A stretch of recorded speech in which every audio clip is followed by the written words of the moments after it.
Do you think, having seen what's happened over the last decade, that the idea of a two-state solution is really still viable?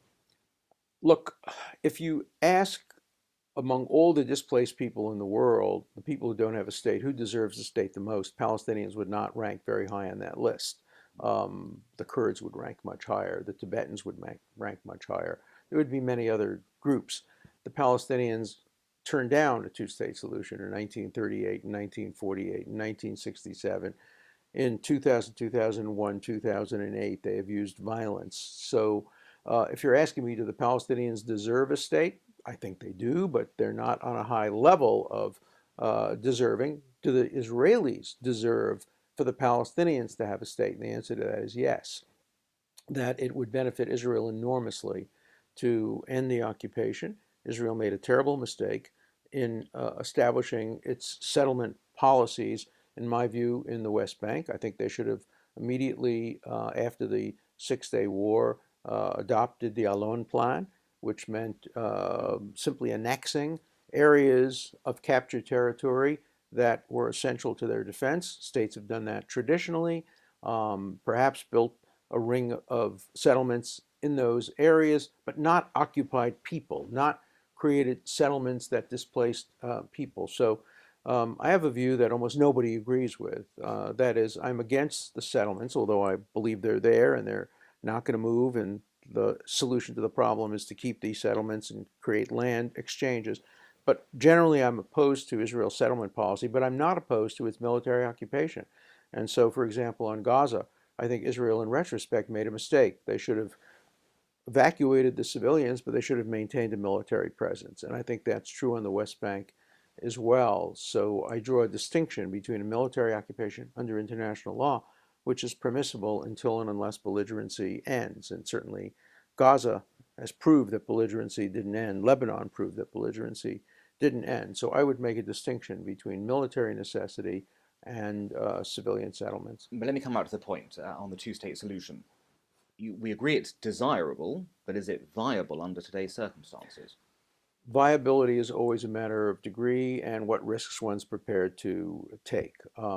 Israel should not unilaterally abandon its presence in the West Bank, but I think that a two-state solution with land exchanges, with Israel maintaining major settlement blocks, Gilo, Malaya Dumim, some of the other settlement blocks in exchange for land, with there being a disarmed, demilitarized Palestinian state with some continued military presence agreed upon by Israel, either Israeli military presence or some other military presence to prevent the West Bank from turning into another Gaza is feasible. And I don't think that what Israel is doing with its settlement policy makes that more difficult. It's been, for the most part, building up, not out. It hasn't been expanding the areas that it has had settlement activities in. It's been making them more dense. And since most of those areas, the vast majority of them, will remain part of Israel under any two-state solution, and Abbas has agreed with that. He's basically said that.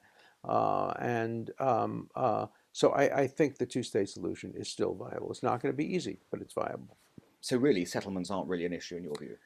Look, they're an issue, but they're not a major barrier to peace. The major barrier to peace is the unwillingness of the Palestinian Authority to recognize Israel as a legitimate nation state of the Jewish people, to recognize that in 1948 and 1967 there were exchanges of population that are permanent and that there will be no right of return, one of the phoniest rights claimed under international law. Just like the vast majority of Israelis won't return to Egypt and to Iran and to Iraq and to North Africa. Those are the reality. After the Second World War, there were exchanges of population. After the breakup of India into Pakistan and Bangladesh, there were no exchanges. There were no returns of populations. That's the reality. So I do think a two-state solution, recognizing realities on the ground, maintains a viability. But given that this does require, as you said, the Palestinians to recognise at that point, and they show no signs of doing it, aren't we in a bit of a bind? The fact is they don't agree it, or they get to negotiations, then don't agree it. As a result, international pressure continues on Israel. That leads to all those movements we discussed earlier in the West, increasing pressure on Israel, in fact, sometimes on Jews. How is this going to end? Well, it's nobody can predict. Obviously, prophecy ended with the destruction of the Second Temple, says the Talmud.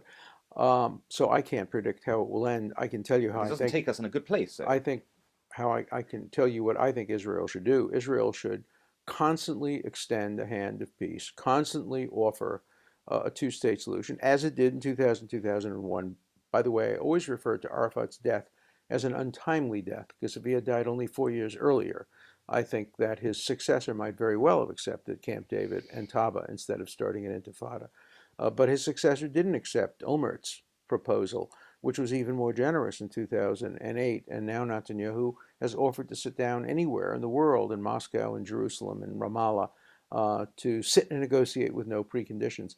Israel ought to be saying that over and over and over again, making it clear that it is prepared to negotiate a two-state solution, and the Palestinians are unwilling to sit down and negotiate.